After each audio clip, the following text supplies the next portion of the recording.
আর গুনাহ যত বড়ই হোক আমার আল্লাহর দয়া তার চাইতেও বড়। তুমি কি পাপ করেছো, কি অন্যায় করেছো? তুমি জানো না আমার রব কত মেহেরবান, তিনি কত দয়ালু, তিনি ভালোবাসার আধার, তিনি করুণার আধার।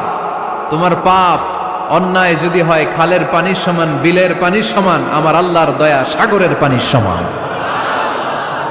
তোমার পাপ আর অন্যায় যদি হয় পাহাড়ের সমান, আমার আল্লাহর ভালোবাসার দয়া হচ্ছে আকাশের সমান। তুমি যদি তওবার মতো তওবা করতে পারো, ক্ষমার মতো ক্ষমা চাইতে পারো, চোখের পানি ছেড়ে, চোখের পানির বড় দাম, চোখের পানির মধ্যে বিশাল কারিশমা, এটা আল্লাহ খুব পছন্দ করে।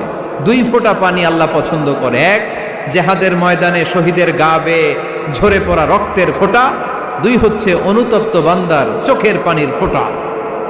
বান্দা যখন অনুতপ্ত হয়ে চোখের পানি ছেড়ে কাঁদে, তার চোখের পানি চোখ বেয়ে নাকের ডগা বেয়ে মাটিতে পড়ার আগেই ওই অনুতপ্ত বান্দার সব গুনাহ আল্লাহ মাফ করে দেয়। সে জিজ্ঞেস করলো আমার ক্ষমা আছে কিনা?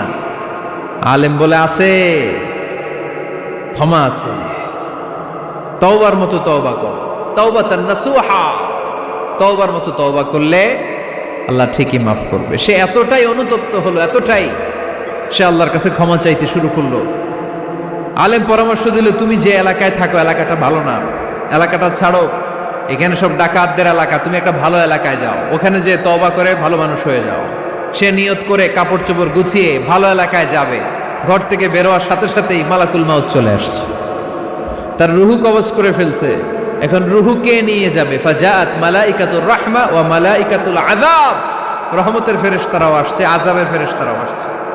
রহমতের ফেরেশতারা বলে না না, সে তওবার নিয়ত করেছে, যদিও তওবা করতে পারে নাই, যদিও ভালো এলাকায় যেতে পারে নাই, তওবার নিয়ত করেছে, অনুতপ্ত হয়েছে, ক্ষমা চাওয়ার চিন্তা করেছে, আমরা তার রুহু নিয়ে ইল্লিনে রেখে দেব।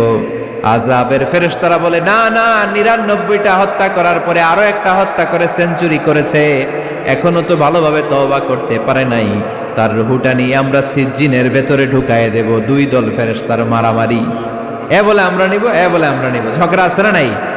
আল্লাহ বললেন রাখো রাখো, ঝগড়ার দরকার নাই। এক কাজ করো, যেখানে মারা গিয়েছে ওইখান থেকে ফিতা দিয়ে মাপতে শুরু করো। ভালো এলাকাটা যদি কাছে হয় জান্নাতের ফেরেশতারা নেবে, খারাপ এলাকা যদি কাছে হয় জাহান্নামের ফেরেশতারা নেবে। খারাপ এলাকা তো একেবারেই কাছে, ঘর থেকে বেরোয়ার সাথে সাথে মৃত্যু হয়েছে। আর ভালো এলাকা তো অনেক দূর। আল্লাহ জামিনটারে আদেশ দিলেন, জামিন এই অনুতপ্ত বান্দার জন্য তুই ভালো এলাকাটা কাছে চলে আয়।